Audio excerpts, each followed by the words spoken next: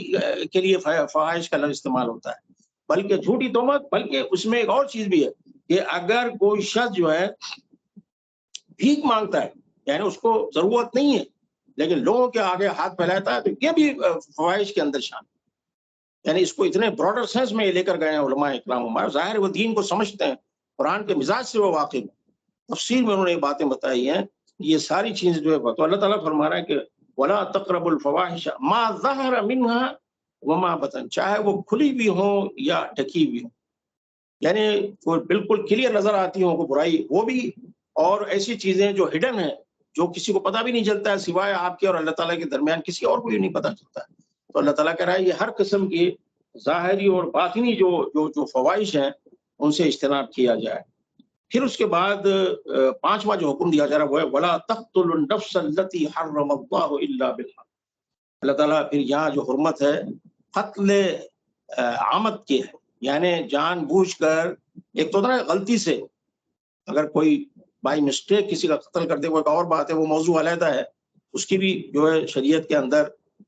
جو سزا ہے وہ لکھی ہوئی ہے. لیکن یہاں پر جو بات کی جا رہی ہے وہ قتل عمد, یعنی جان بوجھ کر انٹینشنلی کسی کو قتل کرنا. یہ انسانی جان جو ہے وہ, اچھا پھر یہاں اللہ تعالیٰ نے یہ نہیں کہا کہ مسلمان, نفس کی بات کی, نفس کا مطلب جان, جان کسی مسلمان کی بھی ہو سکتی ہے, کسی کافر کی بھی ہو سکتی ہے, کسی ذمی کی بھی ہو, کوئی بھی ہو سکتا ہے. ہر انسان جو ہے وہ نبی کریم صلی اللہ علیہ وسلم کی حدیث کے مطابق ایک مسلمان کی جان, مال, عزت اور آبرو, یہ سب چیزیں کعبے سے زیادہ محترم. یعنی نعوذ باللہ من ذالک, نعوذ باللہ, نعوذ باللہ, اگر میں نعوذ باللہ اگر میں آج جا کر کعبے کو بلڈوز کر دوں تو یہ کم تر گناہ ہے بنسبت اس کے کہ میں نعوذ باللہ کسی ایک انسان کا قتل کر دوں. یا قتل تو دور کی بات ہے, حدیث میں عزت, اگر کسی کی میں عزت جو ہے سڑک پہ لا رہا ہوں, اور اگر کسی پہ جھوٹی تہمت لگا رہا ہوں, اور کسی پہ بغیر تحقیق کے کوئی اس طرح کی بات کر رہا ہوں, تو اللہ کے رسول صلی اللہ علیہ وسلم نے اتنی سخت جو ہے وعید، یعنی آپ نے فرمایا کہ جان مال عزت ہر چیز جو ہے وہ محترم ہے، کعبے سے زیادہ محترم یہ، یعنی وہ کعبہ جس کی طرف ہم سب صبح شام تک جو ہے رخ کر کے نماز پڑھتے ہیں، جس کی طرف ہم پیر کر کے سوتے نہیں، اتنا ہم اس کا ادب اور احترام کرتے ہیں، آپ کریں مسلمان کی عزت اس سے بھی زیادہ محترم۔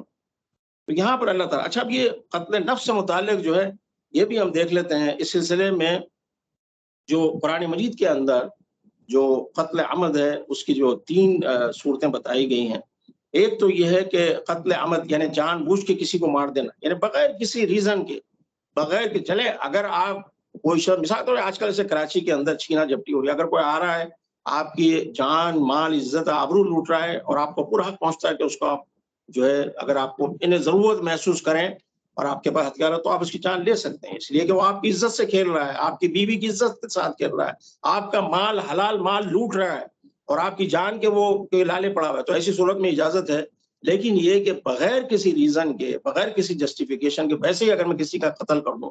تو یہ قتل عمد جو ہے یہ ناقابل معافی ہے، تو یہ ٹوٹلی حرام ہے۔ دوسرا جو ہے کون سا قتل جائز ہے، وہ ہے کہ کوئی شخص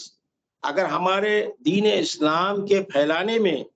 اگر مزاحم ہو رہا ہے، مزاحمت کر رہا ہے، ریزسٹ کر رہا ہے اس کو اور راستے روڑے اٹکا رہا ہے، اس دین کو پھیلنے نہیں دے رہا ہے، اور پھر آخر میں آپ کے سامنے آ کے کھڑے ہو جاتا ہے، کہتا ہے کہ بھی چلو آ جاؤ جنگ کرتے ہیں، تو جہاد کی اس صورت میں جو آپ کو پورا اختیار ہے کہ آپ اس کو ماریں۔ یہ ایک تو دوسری صورت یہ ہے، اور تیسری صورت یہ ہے کہ کوئی شخص اگر دارالاسلام میں بدامنی پھیلائے، یعنی ایک پرامن ایک اسلامی ریاست ہے جس کے اندر لوگ بڑے سکون سے رہ رہے ہیں، ٹھیک ہے بادشاہت ہے، خلافت ہے، جمہوریت ہے، جو بھی ہے، لیکن یہ کہ اسموتھلی سارے معاملات چل رہے ہیں، لوگ امن اور سکون کی زندگی گزار رہے ہیں، اور اللہ تعالیٰ کے جو فرائض ہیں ان کی وہ اللہ تعالیٰ کے حقوق کی ادائیگی کر پا رہے ہیں، انسانوں کے حقوق العباد جو ہے وہ ادا کر پا رہے ہیں، کوئی راستے رکاوٹ نہیں ہے۔ لیکن محض ایک آدھ کسی چیز کے اختلاف کی بنیاد پہ اگر کوئی شخص اس حکومت میں بدامنی پھیلا ہے، اس ملک کے اندر اگر بدامنی پھیلا ہے، مثال کے طور پہ کوئی ڈرگس لا کے بیچنا شروع کر دے، کوئی جو ہے چھینا جھپٹی شروع کر دے، کوئی جو ہے لوگوں کو مارنا، تو ظاہر ہے ایسی صورت میں اس کو قتل یعنی افراد کے لیے بھی ہے، اور ظاہر اس کی شرائط ہیں، افراد کے لیے بھی ہے اور حکومتوں کو بھی اجازت دی گئی ہے کہ اس کا قتل کیا جائے۔ تو یہ 3 صورتیں ہیں، ٹھیک ہے جی۔ اچھا اب اس کے بعد یا پھر اس میں یہ بھی ہے کہ جو اسلامی حکومت کا تختہ الٹنے کو، اسلامی حکومت، آپ یہ بھائی مسلمانوں کی حکومت نہیں، اس صحیح معنوں میں ایک اسلامی نظام کا ہی نافذ ہے، جیسے ہمارے خلفائے راشدین کے دور میں تھا، 100% بالکل اسلامی انداز میں حکومت کر رہے تھے۔ اگر اس پرامن اور اسلامی حکومت کو کوئی اگر اس کا تختہ الٹنے کی کوشش کرے تو اس صورت میں بھی اس کا قتل جو ہے، یہ تو قرآن کے اندر اس کا ذکر ہے۔ اب احادیث میں 2 چیزوں کا اور اضافہ ہے، وہ یہ ہے کہ اگر کوئی شادی شدہ شخص اگر زنا کرے، کیونکہ غیر شادی شدہ اگر ہو اس کو تو صرف کوڑے مارنے ہنسی، لیکن شادی شدہ شخص کرے تو پھر اسے قتل کرنا ہے، رجم کرنے کا حکم ہے۔ اور پھر اس کے بعد دوسرا جو احادیث میں ہمیں ملتا ہے جو وہ ہے مرتد، کوئی شخص اگر ارتداد کا شکار ہوتا ہے یعنی اسلام چھوڑ کے کفر اختیار کرتا ہے تو اس صورت میں وہ بھی واجب القتل ہے۔ تو یہ 5 صورتیں ہیں جن کا ذکر قرآن اور حدیث میں آیا ہے۔ تو اللہ تعالیٰ اس سے ہٹ کے کوئی اور صورت نہیں ہے کہ جس میں کسی انسان کا آپ قتل کریں۔ وَلَا تَقْتُلُوا النَّفْسَ الَّتِي حَرَّمَ اللَّهُ إِلَّا بِالْحَقِّ، الا بالحق کی ہم نے تفسیر پڑھ لی ہے۔ پھر اس کے اللہ تعالیٰ فرمایا ذَلِكُمْ وَصَّاكُمْ بِهِ لَعَلَّكُمْ تَعْقِلُونَ، یہ تمہیں ویسے وصا کے معنی ہے وصیت کرنا یا تمہیں لیکن حکم کے معنوں میں بھی آتا ہے، اور پھر اس کے بعد ہدایت کے معنوں میں آتا ہے۔ تو اللہ تعالیٰ فرمایا ذالکم وصاکم، تمہیں ان چیزوں کی ہدایت جو اوپر دی گئی انسٹرکشن 5 چیزوں کے متعلق ہدایت دی جا رہی ہے، کاہے کہ لعلکم تعقلون، کہ شاید کہ تم سمجھ بوجھ سے کام، کیونکہ معاشرے کے اندر پرانے آباء و اجداد کے ساتھ زمانے سے برائیاں پھیلی ہوئی ہیں اور لوگ اس کو اپنا لے لیتے ہیں، ٹھیک ہے بھائی چل رہا ہے، یہ ہمارا صدیوں سے یہی سسٹم چل رہا ہے۔ اللہ تعالیٰ اب ہم نے تمہاری آنکھیں کھولی ہے، تمہیں اویئرنیس دی ہے، لعلکم تعقلون، تاکہ تم سمجھ بوجھ سے کام لو۔ پھر اس کے بعد دوبارہ سے سلسلہ شروع ہو رہا ہے، اللہ تعالیٰ فرمایا وَلَا تَقْرَبُوا مَالَ الْيَتِيمِ، یتیم، اب دیکھیں الفاظ کیا ہے، اللہ تعالیٰ یہ کہہ سکتا ہے کہ وَلَا تَأْكُلُوا مَالَ، یعنی یتیم کا مال مت کھاؤ، لیکن الفاظ کیا استعمال، وَلَا تَقْرَبُوا، یعنی اس کے قریب بھی مت جاؤ. یعنی مطلب اس قدر یعنی اس کی جو یعنی اس گناہ کا کی جو سختی ہے اور شدت ہے اس کے اظہار کے لیے اللہ تعالیٰ فرما رہا ہے کہ یتیم دیکھنا، اگر کوئی یتیم بچہ نہیں، بڑا اگر کوئی ہے وہ تو جانتا ہے اپنے مال کی حفاظت کرنا. آپ اس کے مال پہ ہاتھ تو رکھ کے دیکھیں پھر وہ کیا کرے گا، آپ کا تکی بوٹے ہی کرتا ہے. لیکن یتیم بچہ بیچارہ معذور ہے، یعنی اس کے عذر ہے، اس کے پاس وہ کچھ نہیں کر سکتا ہے، کمزور ہے، ضعیف ہے. اسی لیے حکم دیا ولا تقربوا مال الیتیم، یتیم کے مال کے قریب بھی مت پھٹکو. ٹھیک ہے. اور کیا ہے، اگر تم اس کے سرپرست ہو، مثال کے طور پہ باپ مر گیا اس کا، اب تم اس کے دادا ہو یا تم اس کے چچا ہو، تایا ہو یا ماموں ہو، جو بھی ہو سرپرست کے طور پہ، تو اللہ تعالیٰ کہہ رہا ہے کہ ٹھیک ہے اس کے مال کی تم حفاظت کر سکتے ہو، اپنے پاس اس کے ہاتھ میں نہیں دینا، مال کو اپنے پاس رکھنا ہے اور پوری دیانت داری اور امانت داری کے ساتھ اس کی ضروریات پوری کرنا. اسی لیے اللہ تعالیٰ ولا تقربوا مال الا بالتي هي احسن، مگر اچھے طریقے سے، حتی یبلغ اشدہ، یہاں تک کہ وہ سن بلوغت کو پہنچ جائے، سن رشد کو پہنچ جائے. ابھی سن رشد میں ایک تو یہ ہو سکتا ہے بلوغت کے معنی ہوگا بھائی بچہ 13 14 15 سال کا ہو جائے. 14 سال کے بچے کے اندر اتنی سمجھ تو نہیں ہوتی کہ آپ اس کے حوالے اگر 2-4 کروڑ روپے اٹھا کے دے دیں، لے بیٹے یہ پیسے تیرے باپ چھوڑ کے گیا ہے اور یہ تیرے حوالے کر رہا ہوں میں. یہ غلط، یہ اس کے ساتھ زیادتی ہے. امام ابو حنیفہ لکھا ہے کہ اگر آپ محسوس کریں کہ بچہ بالغ ہو گیا، 18 سال کا ہو گیا، 20 سال، لیکن یعنی فزیکلی 18 سال کا تو ہو گیا، لیکن اگر اس کی مینٹل گروتھ اتنی نہیں ہوئی یا ایموشنلی وہ جو ہے ابھی وہ اس قابل نہیں ہے کہ اس کے دیں گے حوالے کریں گے تو پورا کھا پی کے اڑا دے گا، اس کے بعد سڑک پہ آ جائے گا، پھر آپ ہی کے لیے جو ہے وہ مصیبت بن جائے. تو اسی لیے انہوں نے کہا کہ اگر ایسی سچویشن ہو تو اس صورت میں خاندان کے اور بھی لوگوں کا آپ اعتماد ملے، انہیں بتا کہ بھائی دیکھو میں کچھ اس کے ساتھ ظلم زیادتی نہیں کر رہا، بلکہ اس کے انٹرسٹ میں ابھی اس کو اس کے حوالے نہیں کر رہا ہوں، یہ تھوڑا سمجھدار ہو جائے، ٹھیک ہے، پختگی آ جائے، اس کے بعد اس کی امانت ہے، ہمیں اس سے کوئی لینا دینا نہیں. بلکہ اس میں یہ بھی اجازت ہے کہ اگر کوئی شخص کہیں انویسٹ کرنا چاہے یتیم کے مال کو، کہیں انویسٹ کا، کہیں سے کوئی پروفیٹیبل کوئی بزنس ہو اس میں انویسٹ بھی کر سکتا ہے، اور ظاہر اس کی آمدنی اسی یتیم بچے کے کھاتے میں جائے گی، اس شخص کے کھاتے میں نہیں جائے گی. اور اگر کوئی شخص ضرورت مند ہے، یعنی چچا دادا جو بھی اس کا مال اس کے پاس ہے، اگر خدا نہ خواستہ وہ مالی طور پہ کمزور ہے، ٹھیک ہے، اور اس بچے کی مال کی حفاظت یا اس کی پراپرٹی کی حفاظت کی وجہ سے اس کو ٹائم دینا پڑا سب کرے، تو وہ ایک معقول حد تک جو ہے اس میں سے اماؤنٹ اپنی ذات پہ بھی خرچ کر سکتا ہے. ظاہر ہے بھی اس کا فیصلہ تو آدمی کا اپنا ضمیر کرتا ہے کہ میں کتنا اپنا وقت یا کتنی صلاحیتیں اس بچے کے مال پہ لگا رہا ہوں. پھر اس کے بعد جو 7واں حکم دیا گیا وَأَوْفُوا الْكَيْلَ وَالْمِيزَانَ بِالْقِسْطِ، اور یہ ناپ ماپ اور تول جو ہے اس کے اندر عدل و انصاف کے ساتھ. یہ بھی آپ بتائیے، بظاہر ایک چھوٹی سی چیز لگ رہی کہ بھئی یہ سبزی تولی جا رہی ہے، گوشت تولا جا رہا ہے، ماپا جا رہا ہے، کوئی غلہ ماپا جا رہا ہے، یا کپڑے اگر ماپے جا رہے ہیں، تو یہ کیا اتنی ایسی امپورٹنٹ چیز ہے کہ اس کا ذکر قرآن مجید کے اندر جو محرمات ہے اس کے اندر شمار. اس کی یہاں علماء نے لکھا ہے کہ یہ ہماری ایک محدود سوچ ہے ناپ سے ماپ سے متعلق، یا صرف جو ہے کھانے پینے کی اشیاء ہے، بلکہ بہت ہی براڈر سینس میں اگر آپ اس کو لے جائیں تو انہوں نے کہا کہ کوئی افسر جو دفتر میں بیٹھا ہوا ہے، ہیڈ آف دی ڈپارٹمنٹ ہے، یا کوئی ایک عام امپلائی کسی دفتر میں کام کر رہا ہے، کوئی ڈاکٹر ہاسپٹل میں کام کر رہا ہے، کوئی نرس اگر ہاسپٹل میں کام کر رہی یا کر رہا ہے، میل نرس اگر ہے، تو یہ بتایا جا رہا ہے کہ ڈیوٹی آپ نے پوری کرنی. آپ نے ایک جو ہے اس میں امپلائمنٹ کانٹریکٹ آپ نے سائن کیا ہے اپنے امپلائر کے ساتھ کہ میں 8 گھنٹے ڈیوٹی روزانہ دوں گا اور اس کے مقابل آپ مجھے اتنی سیلری دیں گے، اور آپ کی رضامندی، دونوں کی رضامندی سے ہوگا، کوئی گن پوائنٹ پہ کسی نے آپ سے سائن نہیں کرایا، اور آپ نے سائن کیا، اس نے بھی سائن کیا. اب آپ کی ذمہ داری ہے کہ وہ جو 8 گھنٹے 10 گھنٹے جو بھی طے ہوتے ہیں آپ اس میں پوری ایمانداری کے ساتھ اپنے فرائض انجام دیں. اگر آپ اپنی نوکری چھوڑ کے، اپنی جاب چھوڑ کے آپ اگر نفل نماز پڑھنا شروع کر دیں، آپ اگر قرآن شریف پڑھنا شروع کر دیں، آپ اگر ذکر و تسبیح میں لگ جائیں اور اپنی ڈیوٹی چھوڑ دیں، تو یہ ٹوٹلی حرام ہے. نہ صرف یہ کہ اس کا کوئی ثواب نہیں ملے گا، بلکہ ٹوٹلی یہ حرام ہے، کیونکہ یہ ساری چیزیں ناپ تول اور میزان ہی کے جو ہے زمرے میں آتی ہیں کہ جو ہم کسی کے ساتھ عہد کریں اس میں سب چیزیں شامل ہیں کہ اس کو پورا اسی طریقے سے لا نکلف نفسا الا وسعها، یعنی یہاں پر یہ جو ہے کہ ہم کسی بھی نفس کو اس کی قدرت یا اس کی جو حیثیت ہے اس سے بڑھ کے اس کی سکت سے زیادہ ہم جو ہے بوجھ اس کے اوپر نہیں ڈالتے. یعنی مقصد کیا ہے کہ ایک انسان ہونے کے ناطے ہماری پوری کوشش ہونی چاہیے کہ جس جگہ بھی ہم جاب کر رہے ہیں پوری ایمانداری کے ساتھ ڈیوٹی انجام دیں، بڑے ڈیوٹی فل بن کے رہیں. لیکن اس کے باوجود اگر خدا نہ خواستہ اس میں کبھی کوئی ہوتا ہے، میں دوست کوئی آ گیا اس کے ساتھ بات کرنے میں لگے 5-10 منٹ نکل گیا، حالانکہ وہ دفتر کا وقت ہے، آپ you are being paid for that, یعنی آپ کو تنخواہ مل رہی ہے اس پیریڈ کی، اور اس میں آپ کمپنی کا کام چھوڑ کے بندے کے ساتھ اپنے دوست کے ساتھ گفتگو گپ شپ، یا ٹیلی فون پہ گھنٹوں لگے ہوئے ہیں، یا ٹیلی فون پہ بیوی سے بات کر رہے ہیں، بچوں سے بات کر رہے ہیں، رشتہ داروں سے بات کر رہے ہیں، یا ہے کہ اپنا سوشل میڈیا واٹس ایپ اور اس پہ گپ شپ چل رہی ہے، یا یہ ساری چیزیں جو امانت میں خیانت ہے.